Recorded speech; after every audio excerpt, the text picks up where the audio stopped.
भूमिखंड पद्म पुराण की कथा का वर्णन। श्री विष्णु द्वारा नैमित्तिक और आभ्युदायिक आदि दानों का वर्णन और पत्नी तीर्थ के प्रसंग में सती शुक्ला की कथा।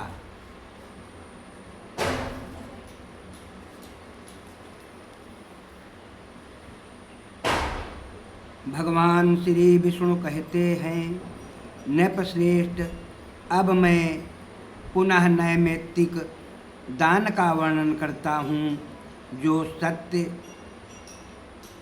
सत्पात्र को हाथी, घोड़ा और रथ दान करता है, वह भृत्यों सहित पुण्यमय प्रदेश का राजा होता है। राजा होने के साथ ही वह धर्मात्मा, विवेकी, बलवान, उत्तम बुद्धि से युक्त संपूर्ण प्राणियों के लिए अजेय और महान तेजस्वी होता है। महाराज, जो महान पर्व आने पर भूमिदान अथवा गोदान करता है, वह सब भोगों का अधीश्वर होता है। जो पर्व आने पर तीर्थ में गुप्त दान देता है, उसे शीघ्र ही अक्षय निधियों की प्राप्ति होती है। जो तीर्थों में महापर्व के प्राप्त होने पर ब्राह्मण को सुंदर वस्त्र और सुवर्ण का महादान देता है, उसके बहुत से सद्गुणी और वेदों के पारगामी पुत्र उत्पन्न होते हैं। वे सभी आयुष्मान, पुत्रवान, यशस्वी, पुण्यात्मा, यज्ञ करने वाले तथा तत्वज्ञानी होते हैं। महामते, दान करने वाले को सुख, पुण्य एवं धन की प्राप्ति होती है। महाराज, कपिला गौ का दान करने वाले पुरुष महान सुख भोगते हैं। ब्रह्मा की आयु पर्यंत वे भी ब्रह्मलोक में निवास करते हैं। सुशील ब्राह्मण को वस्त्र सहित सुवर्ण का दान देकर मनुष्य अग्नि के समान तेजस्वी होता है और अपनी इच्छा के अनुसार वैकुंठ धाम में निवास करता है। अब आभ्युदायिक दान का वर्णन करता हूँ। नृपश्रेष्ठ, यज्ञ आदि में जो दान दिया जाता है, वह यदि शुद्ध भाव से दिया गया हो तो उससे मनुष्य की बुद्धि बढ़ती है तथा दाता को भी कभी दुख नहीं उठाना पड़ता।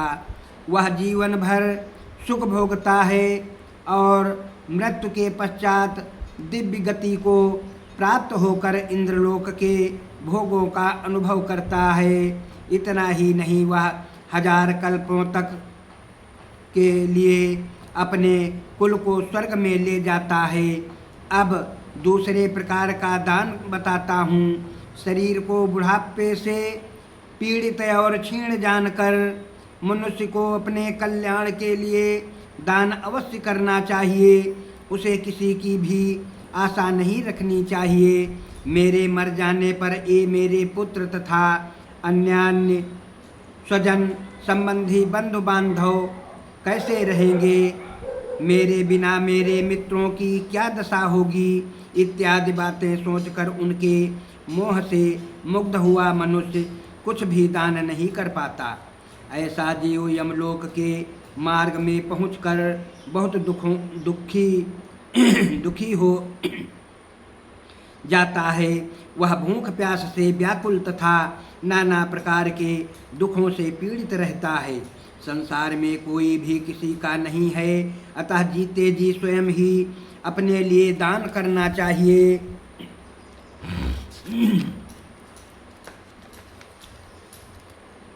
अन्न, जल, सोना, बछड़े सहित उत्तम गौ, भूमि तथा नाना प्रकार के फल दान करने चाहिए। यदि अधिक शुभ फल की इच्छा हो तो पैरों को आराम देने वाले जूते भी दान देने चाहिए। बेन ने पूछा, भगवान, पुत्र, पत्नी, माता पिता और गुरु ये सब तीर्थ कैसे हैं? इस विषय का विस्तार के साथ वर्णन कीजिए। भगवान श्री विष्णु बोले, राजन, पहले इस बात को सुनो कि पत्नी कैसे तीर्थ है। काशी नाम की एक बहुत बड़ी पुरी है,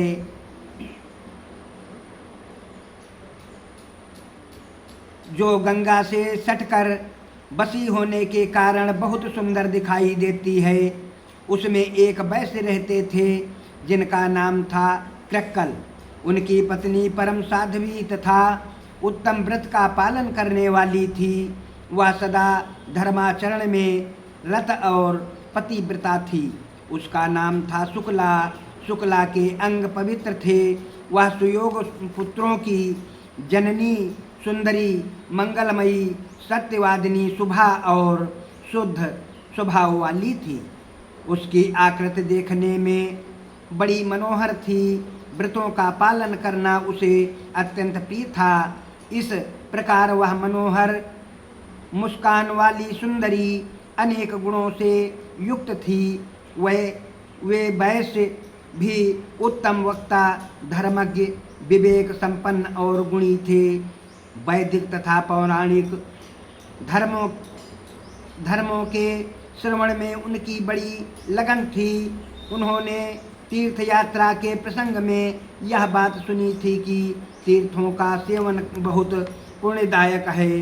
वहाँ जाने से पुण्य के साथ ही मनुष्य का कल्याण भी होता है। इस बात पर उनके मन में श्रद्धा तो थी ही, ब्राह्मणों और व्यापारियों का साथ भी मिल गया। इससे वह धर्म के मार्ग पर चल दिए। उन्हें जाते देख उनकी पतिव्रता पत्नी पति के स्नेह से मुग्ध होकर बोली। शुक्ला ने कहा, प्राणनाथ, मैं आपकी धर्म पत्नी हूँ, अतः आपके साथ रहकर पुण्य करने का मेरा अधिकार है। मैं आपके मार्ग पर चलती हूँ। इस सद्भाव के कारण मैं कभी आपको अपने से अलग नहीं कर सकती। आपकी छाया का आश्रय लेकर मैं पातिव्रत्य के उत्तम व्रत का पालन करूँगी, जो नारियों के पाप का नाशक और उन्हें सद्गति प्रदान करने वाला है। जो स्त्री पतिपरायणा होती है वह संसार में पुण्यमयी कहलाती है। युवतियों के लिए पति के सिवा दूसरा कोई ऐसा तीर्थ नहीं है जो इस लोक में सुखद और परलोक में स्वर्ग तथा मोक्ष प्रदान करने वाला हो। साधु श्रेष्ठ, स्वामी के दाहिने चरण को प्रयाग समझिए और बाएं को पुष्कर।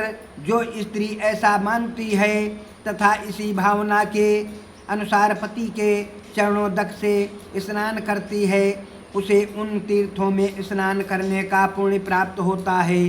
इसमें तनिक भी संदेह नहीं है कि स्त्रियों के लिए पति के चरणोदक का अभिषेक प्रयाग और पुष्कर तीर्थ में स्नान करने के समान होता है। पति समस्त तीर्थों की समान है। तीर्थों के समान है। पति संपूर्ण धर्मों का स्वरूप है। यज्ञ की दीक्षा लेने वाले पुरुष को यज्ञों के अनुष्ठान से जो पुण्य प्राप्त होता है, वही पुण्य साध्वी स्त्री अपने पति की पूजा करके तत्काल प्राप्त कर लेती है। अतः प्रियतम, मैं भी आपकी सेवा करती हुई तीर्थों में चलूँगी और आपकी ही छाया का अनुसरण करती हुई लौट आऊँगी। क्रक्कल ने अपनी पत्नी के रूप, शील, गुण, भक्त और सुकुमारता देखकर बारंबार उस पर विचार किया। यदि मैं अपनी पत्नी को साथ ले लूं तो मैं तो अत्यंत दुखदायी दुर्गम मार्ग पर भी चल सकूंगा, किंतु वहाँ सर्दी और धूप के कारण इस बेचारी का तो हुलिया ही बिगड़ जाएगा। रास्ते में कठोर पत्थरों से ठोकर खाकर इसके कोमल चरणों को बड़ी पीड़ा होगी। उस अवस्था में इसका चलना असंभव हो जाएगा। भूख प्यास से जब इसके शरीर को कष्ट पहुँचेगा तो ना जाने इसकी क्या दशा होगी। यह सदा मुझे प्राणों से भी बढ़कर प्रिय है तथा नित्य निरंतर मेरे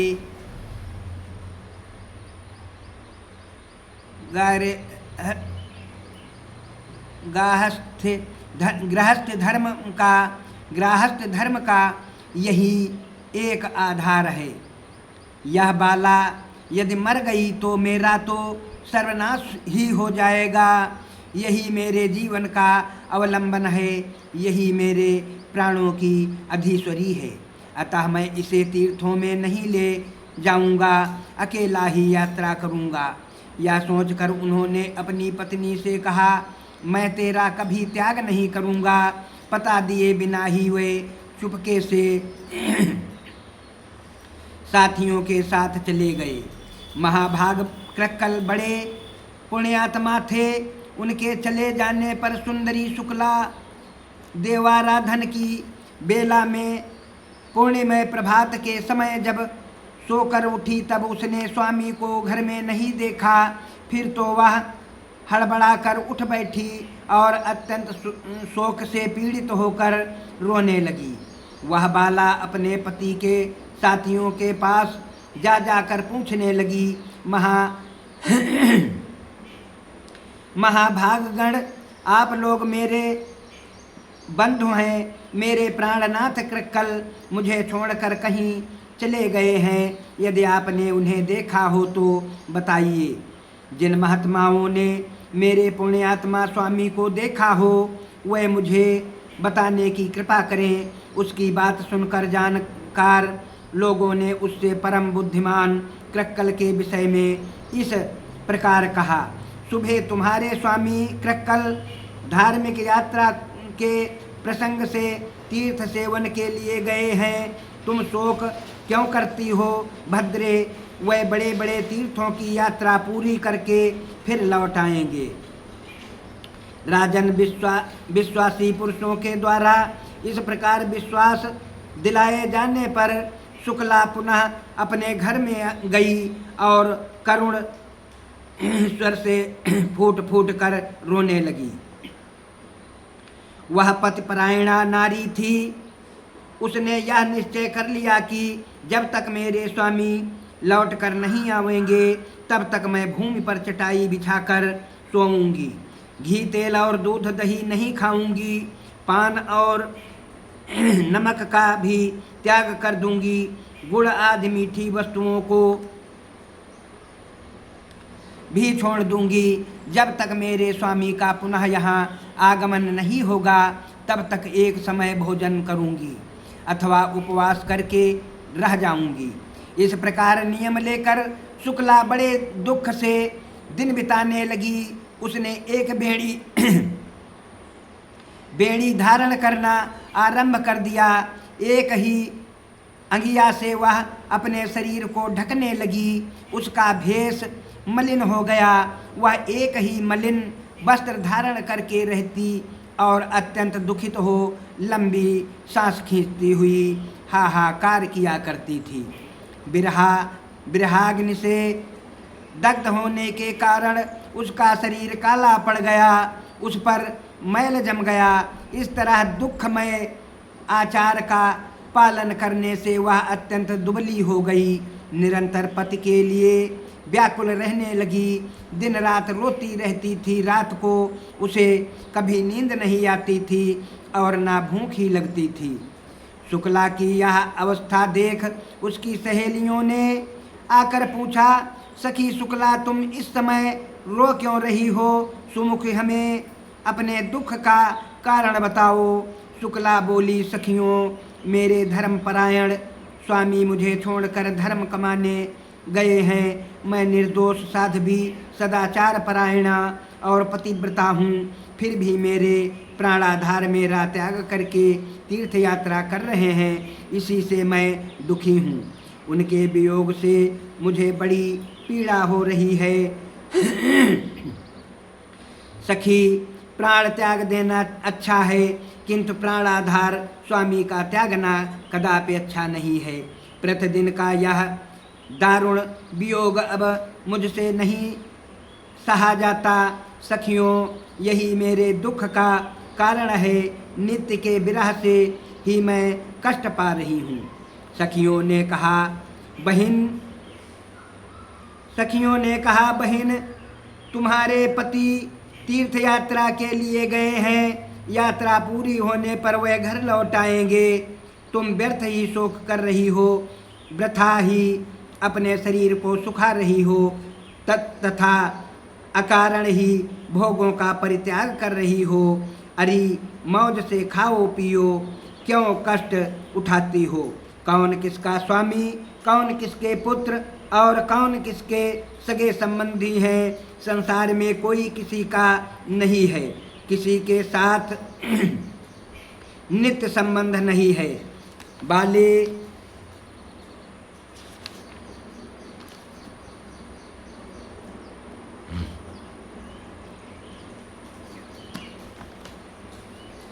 बाले खाना पीना और मौज उड़ाना, यही इस संसार का फल है। मनुष्य के मर जाने पर कौन इस फल का उपभोग करता है और कौन उसे देखने आता है? शुक्ला बोली, सखियों, तुम लोगों ने जो बात कही है वह वेदों को मान्य नहीं है। जो नारी अपने स्वामी से पृथक होकर सदा अकेली रहती है, उसे पापिनी समझा जाता है। श्रेष्ठ पुरुष उसका आदर नहीं करते। वेदों में सदा यही बात देखी गई है कि पति के साथ नारी का संबंध पुण्य के संसर्ग से ही होता है और किसी कारण से नहीं। अतः उसे सदा पति के ही साथ रहना चाहिए। शास्त्रों का वचन है कि पति ही सदा नारियों के लिए तीर्थ है। इसीलिए स्त्री को उचित है कि वह सच्चे भाव से पति सेवा में प्रवृत्त होकर प्रतिदिन मन, वाणी, शरीर और क्रिया द्वारा पति का ही आवाहन करे और सदा पति का ही पूजन करे।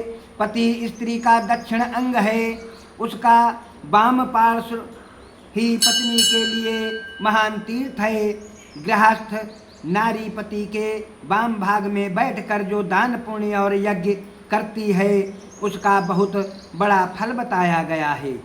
काशी की गंगा, पुष्कर तीर्थ, द्वारकापुरी, उज्जैन तथा केदार नाम से प्रसिद्ध महादेव जी के तीर्थ में स्नान करने से भी वैसा फल नहीं मिल सकता। यदि स्त्री अपने पति को साथ लिए बिना ही कोई यज्ञ करती है तो उसे उसका फल नहीं मिलता। पतिव्रता स्त्री उत्तम सुख, पुत्र का सौभाग्य, स्नान पान, वस्त्र आभूषण, सौभाग्य रूप, तेज फल, यश कीर्ति और उत्तम गुण प्राप्त करती है। पति की प्रसन्नता से उसे सब कुछ मिल जाता है, इसमें तनिक भी संदेह नहीं है।